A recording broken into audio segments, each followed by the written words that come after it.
জেনে গেছো যে বৃহস্পতিবার সন্ধ্যে ৭টা আমি তোমাদের সঙ্গে এবং তোমরা আমার সঙ্গে। তো আজকে একদম হাটকে লাইভ করব, এটা আমি ভেবেই এসেছি। আজকে আমি যে লাইভটা করব সেটার জন্য অনেকেই আছে আমাকে ফোন করে, কিন্তু কি করতে হবে এটা নিজে মুখে বলতে চায় না এক্স্যাক্টলি চায় না বলতে। মানে বলতে যেন কোথাও একটা হিচকিচায় যে এটা বলবো, উচ্চারণ করব, দেখি ম্যাম কি বলে। ব্যাপারটা হচ্ছে যেটা, অনেক সময় আমরা অনেককে ভালোবাসি, আমরা অনেক সময় অনেককে ভীষণ পছন্দ করি, বা অনেককে চাই, কিন্তু আমরা বলতে পারি না। এবার কি হয়, সেই ব্যক্তির অনেক সময় বিয়ে হয়ে যায়। বিয়ে যদি হয়ে যায় তাহলে পরে আমার মনে হয় সেই ব্যক্তিকে, এটা আমার পার্সোনাল ওপিনিয়ন, সেই ব্যক্তিকে না চাওয়াই উচিত। কারণ তার অলরেডি একটা সংসার হয়ে গেছে, তার একটি স্ত্রী হয়ে গেছে, তখন সেই জায়গাতে আঘাত করাটা উচিত না। কিন্তু অনেকে আছে যে না, আমি চাই তাকেই বিয়ে করব, সে বিবাহিত হোক আর অবিবাহিত হোক, এটা তার রুচি। কিন্তু রেমেডি আমি আজকে বলবো, সে রেমেডিটা কি, অনেকগুলো রেমেডি বলবো। আজকের টপিক থাকবে বশীকরণ। আমি অনেক দিন ধরেই ভাবছি বশীকরণ নিয়ে আমি একটা টিভিতে লাইভ করব, দেখি মানুষজন কি ভাবে নেয়। তো অনেকেই আছে, দেখুন, বশীকরণ মানেই কি মানুষকে বশ করা? সবসময় কিন্তু সেটা না। বশীকরণ মানেই আমি একজন মানুষকে বশ করে আমার তত্ত্বাবধানে রাখবো, এটা কিন্তু সবসময় মানে ইয়ে হয় না। বশীকরণ মানে হচ্ছে আমি যে ঈশ্বরকে সাধনা করছি সেই ঈশ্বরকেও আমি কিন্তু বশীকরণ করতে পারি। আমি যদি সেই ঈশ্বরকে বশীকরণ করতে পারি, তাহলে পরে আমি যখন পুজো করব আমার ক্লায়েন্টের হয়ে বা আমার নিজের হয়ে, যখন নাম গোত্র দিয়ে সংকল্প করব, তখন সেই ঈশ্বর কিন্তু আমার কাজ করতে বাধ্য হবে। দ্যাট ইজ কল বশীকরণ। আমরা বশীকরণের অর্থ জানি যে আমার এই ছেলেটাকে ভীষণ পছন্দ, এই ছেলেটার সাথে আমার বিয়ে দিচ্ছে না মা বাবাকে কি করা যাবে, বা ছেলেটাকে বশীকৃত করে নিতে পারবো, বা স্বামী একদম কথা শুনছে না তাকে বশীকরণ করতে হবে। না, বশীকরণের মানেটা এখানে সম্পূর্ণ অন্য শাস্ত্রে। সেটার রূপটা পাল্টে ফেলেছে জ্যোতিষীরা। হ্যাঁ, জ্যোতিষীরা। অন ক্যামেরা আমি বলতে বাধ্য হচ্ছি, আমি খুব সত্যি কথা বলে দিই, যার জন্য আমি কিছু জায়গায় খারাপ, আমার তাতে কিচ্ছু যায় আসে না। আমি সাধারণ মানুষের জন্য, আমি কাউকে ভয় দেখাই না, ভয়কে জয় করতে শেখাই, এটা আমার ট্যাগলাইন। এটা আমার ট্যাগলাইন। আমি কিন্তু কাউকে ভয় দেখাই না, আমি মানুষকে ঠিকমতো গাইড করি, এটা করো, এটা করলে তোমার ভালো হবে, এটা করো, ওটা করলে তোমার খারাপ হবে। এবার তুমি চয়েস করে নাও তোমার কোনটা পছন্দ। ঠিক সেরকমই আমি যে ঈশ্বরকে মানে পুজো করছি, ধরুন আমি শিবকে পুজো করি, এরকম অনেকেই আছেন। অনেকে আছে কালীকে পুজো করেন, দক্ষিণা কালীকে, অনেকে আছেন ভবতারিণীকে করেন, অনেকে আছেন চণ্ডীকে পুজো করেন, অনেকের বাড়িতে আছে চণ্ডী স্থাপিত আছে, তাকে স্থাপনা করা হয়েছে।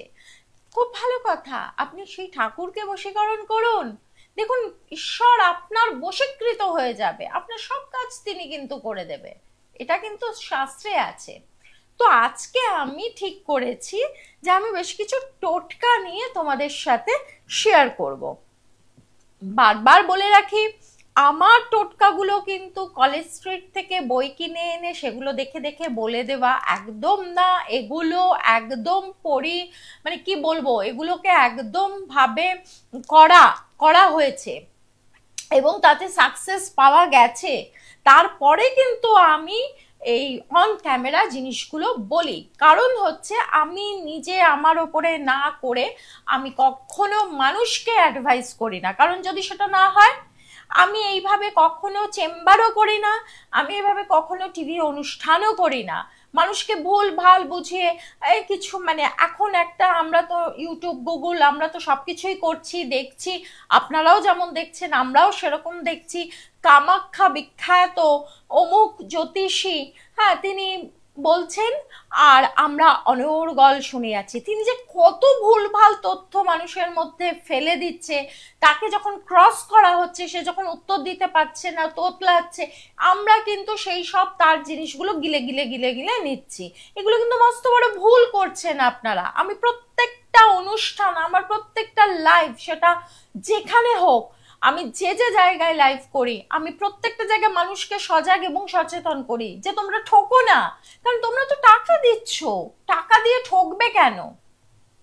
তো চলো আজকের টোটকাটা শুরু করি। আজকের যে টোটকাটা বলবো সেটা হচ্ছে যে এই যে আমরা একটা শাস্ত্রে আছে একটা মস্ত বড় টোটকা, যেটা অনেকে তোমরা হয়তো জানো, কিন্তু আমি যেভাবে করতে বলবো সেটা কিন্তু তোমরা জানো না, বা সেটা কিন্তু কখনো তোমরা শোনোওনি। আমি যেটা বলবো সেটা আমি বলছি, সেটা হচ্ছে বাজার থেকে বেশ কিছু জ্যান্ত মাছ কিনে আনবে। অনেক বড় লাগবে না, ছোট ছোট এরকম বাচ্চা মাছ কিনে আনলেই হবে। একটা গামলা বাড়িতে এরকম সাইজের রাখবে, তাতে বেশ জল ভর্তি করে রাখবে, এবং চেষ্টা করবে সেই গামলাটা, জলের গামলার রংটা হবে নীল, এবং তাতে জল রাখবে এবং বাড়ির উত্তর দিকে রাখবে বা উত্তর পূর্ব দিকে রাখবে। এই জলের গামলাটা উত্তর দিকে রাখবে এবং তাতে ওই জ্যান্ত মাছগুলো ছেড়ে দেবে। খুব ভালোভাবে বিচরণ করবে, মাঝে মাঝে জল পাল্টাবে, তা না হলে গন্ধ বেরোবে, তোমার ঘরেও গন্ধ বেরোবে, মাছগুলো থেকেও গন্ধ বেরোবে, এবং সেটা অস্বাস্থ্যকর জিনিস হবে, সেটা আমি বলবো না। প্রত্যেক দিন রাত্রিবেলাতে যখন রুটি করতে যাবে, তখন সেই আটা থেকে ছোট্ট ছোট্ট গুলি, 108টা গুলি নেবে, তৈরি করবে ছোট্ট ছোট্ট, এবং ওই 108টা গুলি প্রত্যেক দিন ঠিক করবে যে কোনো একটা সময়, হয় সেদিন রাতেই খাইয়ে দেবে, নয় ওগুলো রেখে দেবে ফ্রিজে, পরদিন সকালবেলা দিয়ে দেবে। এইভাবে তাদেরকে অন্তত 21 দিন করো। তোমার এই যে টাকা পয়সা কারা করবে? যাদের অর্থনৈতিক সমস্যা চলছে, যাদের অর্থের প্রচন্ড রকম অভাব, যাদের অর্থের জায়গাটা একদম ঠিক নেই, এইরকম ভাবে যাদের ব্যবসা একদম মুখ থুবড়ে পড়ে গেছে, ব্যবসার জায়গায় একদম হুলুস্থুলু অবস্থা, ব্যবসার উঠে দাঁড়াতে পারছে না, এরকম এইরকম অবস্থায় যারা আছো, যারা কিন্তু এটা কিন্তু এরকম কোনো ব্যক্তি করো না যার দিন চলছে ভালো মতো। আমাদের মধ্যে এরকম একটা টেন্ডেন্সি থাকে, আমরা প্রথমে 5 টাকা চাই, 5 টাকাটা যখন পেয়ে যাই তারপরে আমাদের মনে হয় 10 টাকা হলে খুব ভালো হয়, 10 টাকাটাও যখন পেয়ে যাই তখন মনে হয় ইস, যদি 20 টাকা হতো খারাপ কি হতো। এটা হচ্ছে অতি লোভ। অতি লোভ কিন্তু ভালো না। তোমার যেটা চলে যাচ্ছে এবং ঈশ্বর তোমার জন্য যেটা ঠিক করে রেখেছে সেটা নিয়েই তুমি খুশি থাকো, তুমি বেশি চেও না। তোমার প্রচন্ড রকম ভাবে অভাব, সেই জায়গাটা তুমি মেটাও, কিন্তু তুমি ডাল ভাত পাচ্ছ, তুমি পোলাও ভাত খাওয়ার চেষ্টা করো না। তো এই মাছকে 21 দিন টানা করো, এবং যাদের সত্যি অভাব আছে, যাদের সত্যি অভাব আছে, এই রেমেডিটা করো। ছোট ছোট মাছ, চারা মাছ, যে কোনো মাছ, অতি সস্তার মাছ কিনে আনো, রুই মাছের বাচ্চা, যেটা তোমার পকেট ফ্রেন্ডলি হচ্ছে, এইটা করো। এটা করলে পরে দেখবে তোমার আস্তে আস্তে, এই যে 21টা দিন টানা করছো, তারপর থেকেই দেখবে 21 দিন পর থেকে 22 দিন, 23 দিন, 24 দিন পর থেকে তুমি দেখবে কোথাও তোমার আস্তে আস্তে আস্তে আস্তে একটা উন্নতির মুখ তুমি কিন্তু দেখতে পাচ্ছ। এটা কিন্তু করা পরিলক্ষিত আমার, সেই জন্যই বললাম, কারোর থেকে নিয়ে বলিনি। আর দয়া করে আমার এই ভিডিও থেকে শুনে প্লিজ কেউ এই রেমেডি দেবেন না অন্য কাউকে। দ্বিতীয় নম্বরে আসছি, যেটা শত্রু, মারাত্মক রকম শত্রু আমাদের সবার আছে, আমার তো অত্যাধিক পরিমাণে আছে। তো শত্রু, মারাত্মক রকম শত্রু যাদের আছে, ভীষণ রকম, মানে শত্রুতে জর্জরিত হয়ে যাচ্ছেন, কোনো ভালো কাজ হচ্ছে না, সব কাজগুলো আটকে যাচ্ছে, শত্রুর দৃষ্টি কিন্তু সত্যিই খুব খারাপ। কোনো শত্রু যদি দৃষ্টি দেয় তাহলে পরে কিন্তু কোনো কাজ হয় না। আপনার যদি কোনো শুভাকাঙ্ক্ষী থাকে, শুভাকাঙ্ক্ষী কারোর থাকে না যদিও, তবুও আমি বললাম সবারই দেখবেন আপনার কোনো ভালো কাজ হলো, আপনার আত্মীয় বা আপনার পাশের বাড়ির লোকটা, তারা কিন্তু সমানে ভাববে ভেতরে ভেতরে, আপনার সামনে কিন্তু তারা বাহবা দেবে, বাহ খুব সুন্দর, কিন্তু আপনি যে পিঠ ফিরে চলে যাবেন তখনই বলুন কোত্থেকে এত টাকা পাচ্ছে বলতো, কি করে হচ্ছে বলতো, এত বড় বাড়িটা বানালো কি করে। আপনি যে মাথার ঘাম পায়ে ফেলে করছেন সেটা কিন্তু তারা দেখছে না, আপনি যে দিনে রাতে না খেয়ে কাজটা করছেন সেটা কিন্তু তারা ভাববে না। তারা ভাববে, তারা আপনাকে নিয়ে সমালোচনা করবে, তার মানেই কিন্তু দে আর ইয়োর এনিমি, তারা কিন্তু আপনার শত্রু, এটাই বোঝায়। তো এই জায়গাগুলোতে যদি আপনি ধরতে পারেন যে এই লোক আপনার আত্মীয় স্বজন, আত্মীয় এর মধ্যে পড়ে, ভাববেন না সবসময় আত্মীয় মানেই কিন্তু আপনার ভীষণ মানে শুভাকাঙ্ক্ষী। দেখবেন আপনি যখন চলে আসবেন তার বাড়ি থেকে, সঙ্গে সঙ্গে আপনাকে নিয়েই সমালোচনা চলবে 7 দিন। তো এই রকম ভাবে যারা চলছে, যাদের চলছে, তো সেই জায়গাটা ঠিক করার জন্য, কারণ শত্রু কিন্তু সত্যিই সর্বনাশ করে।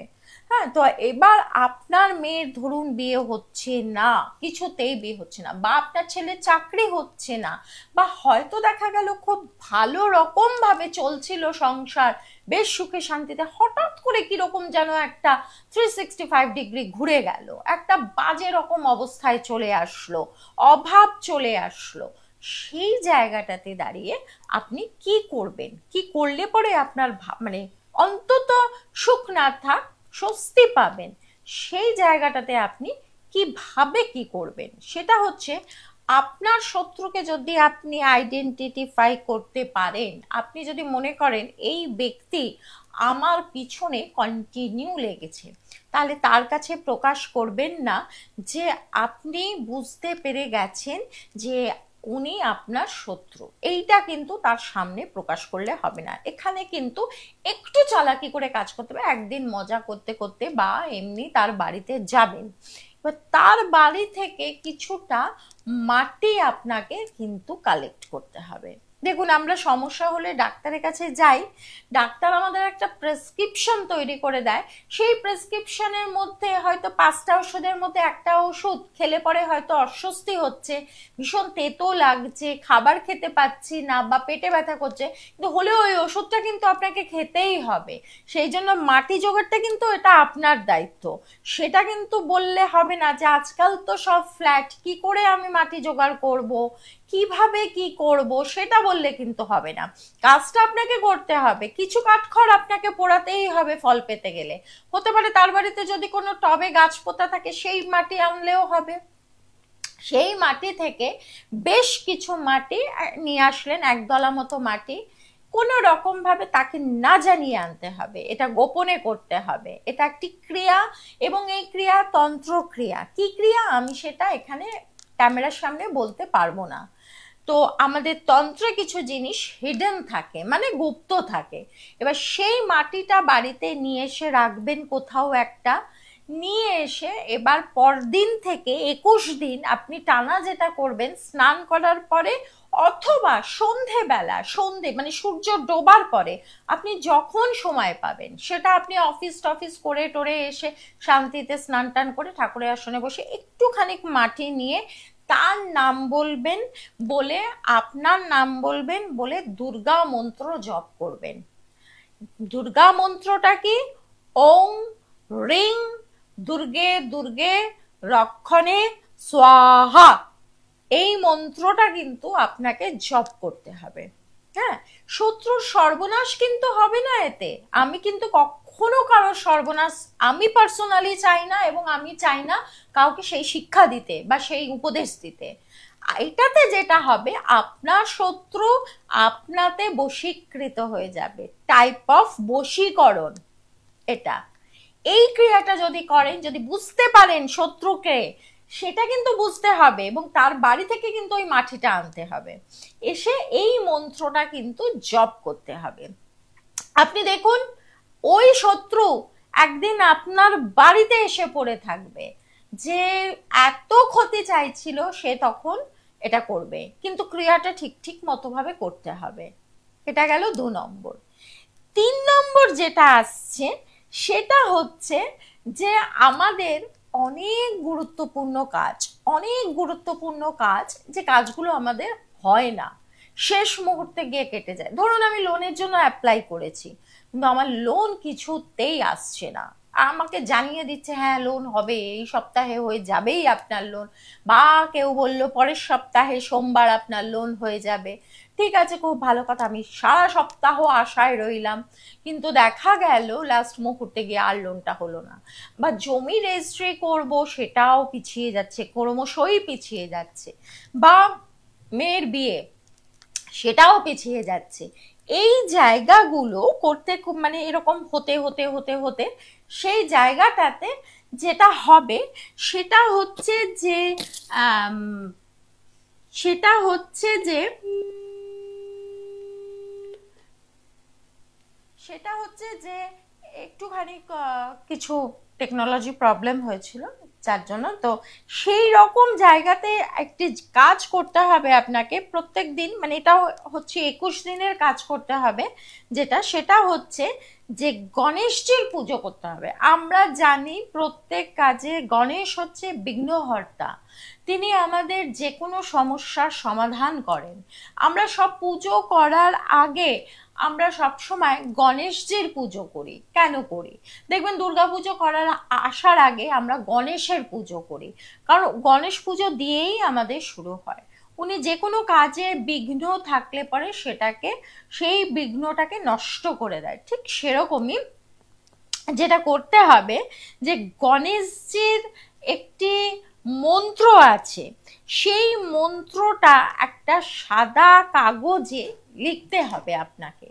সেই মন্ত্রটা যখন আপনি একটি সাদা কাগজে লিখবেন, সেইটা লিখে তার তলাতে 1188 1188 এই নাম্বারটা আপনাকে লিখতে হবে।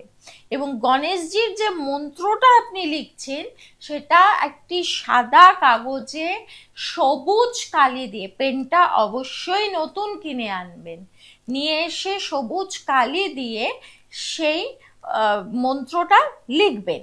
এবং লেখার পরে নিচে 1108, এই পুরো ক্রিয়াটা আপনি এই কাজটা যে কোনো দিন করতে পারেন, তবে পূর্ণিমার দিন যদি করেন তাহলে পরে কিন্তু খুব ভালো হয়। পূর্ণিমার দিন যদি এই ক্রিয়াটা করতে পারেন, করলেন এবং লিখলেন কাগজে, এবং যতক্ষণ এই ক্রিয়াটা যতক্ষণ করবেন খাবার খাবেন না, কোনো মানে দাঁতে কাটা কোনো খাবার খাবেন না। আপনি পানিও খেতে পারেন, আপনি জল খেতে পারেন, শরবত খেতে পারেন, চা খেতে পারেন, এগুলো সব আপনি করতেই পারেন, কিন্তু আপনি দাঁতে কেটে কোনো খাবার খাবেন না। তার মানে এটা আমাকে সকালে করলেই ভালো হয়, এবং পূর্ণিমা তিথিতে করলে কিন্তু আমি বলবো বেস্ট ফল পাবেন। রাখবেন কোথায় কাগজটা? এটা একটি গুরুত্বপূর্ণ একটা জায়গা, যে কাগজটা রাখবো কোথায় ম্যাম? এবার রাখতে হবে আপনাকে এরকম একটি জায়গায়, যেখানে হচ্ছে আপনার দরজাটা দিয়ে আমি ঢুকছি এবং ঠিক উল্টো দিকে এই কাগজটা লিখে রাখতে হবে, যাতে আমি ঢুকছি, আমি ঢুকে আপনার ওই কাগজটা যাতে দেখতে পারি যে আপনার ওই কাগজটাতে লেখা আছে কি, বা কাগজটাও যেন আপনাকে দেখতে পারে। আপনি ওই জায়গাটা এবং বেরোচ্ছেন যখন, তখন কিন্তু আপনি ওই কাগজটাতে নমস্কার করে, মানে যেহেতু গণেশ দেব বিঘ্নহর্তা, সেই জন্য তার দিকে নমস্কার করে, এখানে আপনি বলবেন গণেশের তো মূর্তি নেই ম্যাম, তাহলে মন্ত্রটাই হচ্ছে আসল জিনিস। আমরা যখন কোনো পুজো করি মূর্তির সামনে, বা মূর্তি হয়তো নেই, সেখানে একটি ঘট স্থাপন করি। ঘটটা হচ্ছে ঈশ্বরের শরীর, আর ঘটের ওপরে যে ডাবটা দিই, ডাবটা হচ্ছে ঈশ্বরের মুখমণ্ডল, মায়ের মুখমণ্ডল, আর শীষ যেটা থাকে সেটা হচ্ছে মায়ের মানে চুল। এই আমরা দিয়ে কিন্তু তাকে তার মধ্যে প্রাণ প্রতিষ্ঠা করে আমরা কিন্তু পুজো করি। আমরা তো ডাইরেক্ট ঠাকুরের সামনে পুজো করি না, আমরা ঠাকুরকে ফুলটা হয়তো নিবেদন করলাম, কিন্তু পুজোটা কিন্তু আমরা ঘটকেই করি। সেই জন্য ওখানে যদি কোনো ছবি বা মূর্তি না থাকে তাতে কিন্তু কোনো সমস্যা হবে না, কোনো সমস্যা হবে না। যেটা হবে সেটা হচ্ছে যে এখানে ফোনের একটু গন্ডগোল করছে একটু আজকে, তো কোনো ফোন ঢুকতে পারছে না আজকে। যাই হোক, তো সেই জন্য আজকে কোনো ফোন রিসিভ করা গেল না, এটার জন্য একটু সমস্যা হচ্ছে।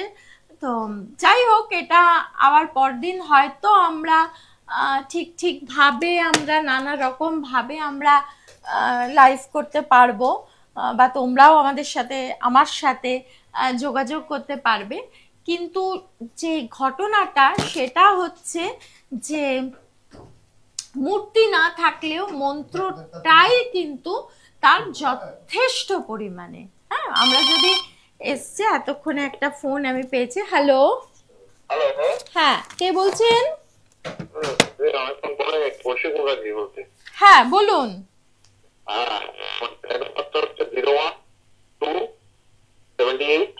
কিছু বুঝতে পারছি না, কিছু বুঝতে পারছি না, বুঝতে পারলাম না, আবার বলুন। 01 02 হ্যাঁ হ্যাঁ, তারপরে বলুন। 1978 কি জানতে চান? ওগুলো আমার দরকার নেই, আপনি কি জানতে চান সেটা বলুন।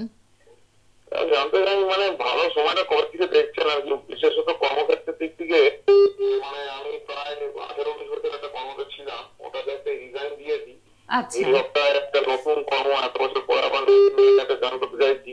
আচ্ছা মানে কিরকম হবে আর কবে থেকে ওভারঅল সময়টা ভালো দেখছেন আর কি। দেখুন, এই আপনার যা ছক তাতে হচ্ছে অত্যাধিক চিন্তা করছেন, হ্যাঁ, এবং যেহেতু এখানে আটের কম্বিনেশন আছে, আপনার এখান থেকে কর্মের জায়গাটাতে একটা ছেদ আছে, কর্মের জায়গাটাতে একটি ছেদ আছে, তার দরুন যেটা হচ্ছে যে সেই জন্য কিন্তু আপনার কর্মের জায়গাটা একটু এদিক ওদিক চলবে এখন। অন্তত কম করে 2026-এর ফেব্রুয়ারির আগে কিন্তু কিচ্ছু ঠিক হবে না। আপনি যে কোনো ভাবে যাই করুন না কেন, সেই জায়গাটাতে কিন্তু আপনি আসতে পারবেন না যে প্রচুর অর্থ উপার্জন করব বা ভীষণ সাকসেস, এই জিনিসটা কিন্তু আসবে না। সুতরাং আপনাকে এই সময়টা অবধি অপেক্ষা করতেই হবে, তার মধ্যে 7.5 লেগেছে। এই জন্য এখন আপনি যেটা করবেন, হনুমান চালিসাটা পাঠ করুন প্রত্যেক দিন, শুধু শনিবার না, প্রত্যেক দিন। হ্যাঁ, আপনার কথা একটু অস্পষ্ট আসছে, আমি বুঝতে পারছি না, কিন্তু আমি তাও আপনাকে আবার বলছি, হনুমান চালিসাটা পাঠ করুন প্রত্যেক দিন স্নান করে উঠে, এবং হনুমানজিকে একটি লাল জবা দিয়ে পুজো করুন। আর কিচ্ছু দিতে হবে না, অসুবিধা থাকলে কিচ্ছু দিতে হবে না, একটি লাল জবা দিয়ে হনুমানজিকে পুজো করুন। আর করলে পরে দেখবেন অর্থের জায়গাটা কিন্তু অনেকটা, অর্থও বলে না, আপনার এই যে কর্মের জায়গার যে অসুবিধাগুলো, সেই অসুবিধাগুলো কিন্তু অনেকটা কেটে যাবে। এবং আমি এই যে কতগুলো টোটকা দিলাম, এর মধ্যে কিন্তু এই যে আপনি যদি আমার অনুষ্ঠানটা এখনো অবধি দেখেন, আজকে ভীষণ অসুবিধা হয়ে গেছে, একটা যে কোনো কারণে একটা ফল্টে গিয়ে ফোনগুলো ঢুকতে পারেনি, তো সেই কারণেই অনেকগুলো ফোন রিসিভ করতে পারিনি। তো যেটা হয়ে মানে বললাম আমি কিন্তু। হ্যালো, হ্যাঁ হ্যালো, হ্যাঁ বলুন বলুন। নমস্কার, বলুন। ভাটপাড়া থেকে বলছি। হ্যাঁ বলুন। বলছি আমাদের এই ওয়াইফের সম্বন্ধে জানবো। হ্যাঁ, ডেট অফ বার্থ বলুন। 23/5/1993। 8/5 23/5 23/5/1993। 1993। কি জানতে চান? শরীরটা ভালো যাচ্ছে না, নানা রকম অসুবিধা হচ্ছে, মেনলি শরীরটা খুব খারাপ লাগছে। মেনলি শরীরটা খুব চলছে আমার বাড়িতে। কি প্রবলেম চলছে? হ্যাঁ, কি প্রবলেম চলছে? বলছি শরীরটা ভালো যাচ্ছে না। হ্যাঁ সেটা শুনেছি, তারপরে যেটা বললেন বলুন। তারপরে একটু সাংসারিক অসুবিধা চলছে, মাঝে মাঝে ঝগড়াঝাটি হয় আমাদের। হ্যাঁ আপনার বাড়িতে দেখুন পশ্চিম দিকে বাথরুম আছে কি? পশ্চিম দিকে? হ্যাঁ পশ্চিম দিকে বাথরুম?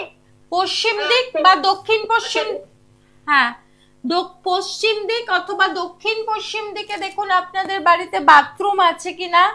যদি সেদিকে কোনো বাথরুম থেকে থাকে তাহলে অবশ্যই অবশ্যই ওই দক্ষিণ পশ্চিম দিকে একটি গাছ, টবের মধ্যে ব্রাউন কালারের টবে একটি গাছ পুঁতে পশ্চিম দিকে রেখে দিন।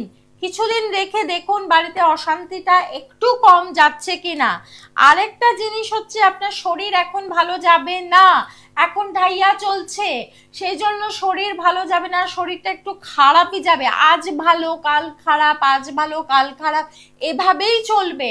তার জন্য অপেক্ষা করতে হবে। যদি মনে হয় বেশি শরীর খারাপ করছে তাহলে পরে এখানে আপনার যেটা আসছে এখানে 5 আর 5 এর কম্বিনেশন, যদি মনে হয় শরীরটা বড্ড বেশি খারাপ করছে তাহলে পরে একটা কাজ করবেন, শনিবার করে যেটা করবেন যে কালো ডাল গরিবদের মধ্যে অথবা সর্ষের তেল, কোনো গরিব, কোনো বড় লোককে না, গরিব মানুষ যে খেতে পায় না তাদেরকে আপনার ক্ষমতা অনুযায়ী তাকে দান করবেন। এবং প্রত্যেক শনিবার চেষ্টা করবেন একটু করে সর্ষের তেল, একটু করে কালো ডাল, এরকম ধরনের কিছু কিছু জিনিস দান করে দিতে। আরেকটা জিনিস করবেন যে বেশি শরীর খারাপ করলে মঙ্গলবার করে মুসুরির ডাল সেটা আপনি আপনার যতখানি পারবেন ততখানি দেবেন। এই জিনিসগুলো করলে পরে কিন্তু দেখবেন আস্তে আস্তে আস্তে আস্তে অনেক ভালো থাকবেন। আরেকটা জিনিস যেটা মেডিটেশন, আপনার কিন্তু মেডিটেশনটা করা খুব জরুরি। মেডিটেশন করুন রাত্রিবেলায়, বারবার বলছি রাত্রিবেলাতে শুতে যাওয়ার আগে মেডিটেশন করুন। এটা আপনি বলে না, আমি আপামর জনসাধারণকে বলি, আজকে আমার অনুষ্ঠানটা যারা যারা দেখছেন, এখনো পর্যন্ত দেখছেন, তাদেরকেও সবাইকে বলছি শরীর কিন্তু এই সময় খুব ভালো যাবে না। খুব ছোট্ট ছোট্ট বিষয়ে অনেক বড় বড় শরীর খারাপ হবে, এমন মন খারাপ হবে কোনো কারণ নেই, কিন্তু ভীষণ মন খারাপ, কাউকে বলতে পারছি না, ভীষণ কান্না পাচ্ছে। এই জিনিসগুলো মেডিটেশন করুন। নমস্কার, আমি দেবযানীকে আবার সামনের বৃহস্পতিবার আপনাদের সামনে হাজির থাকবো। দূর আর দূরে নেই অচেনা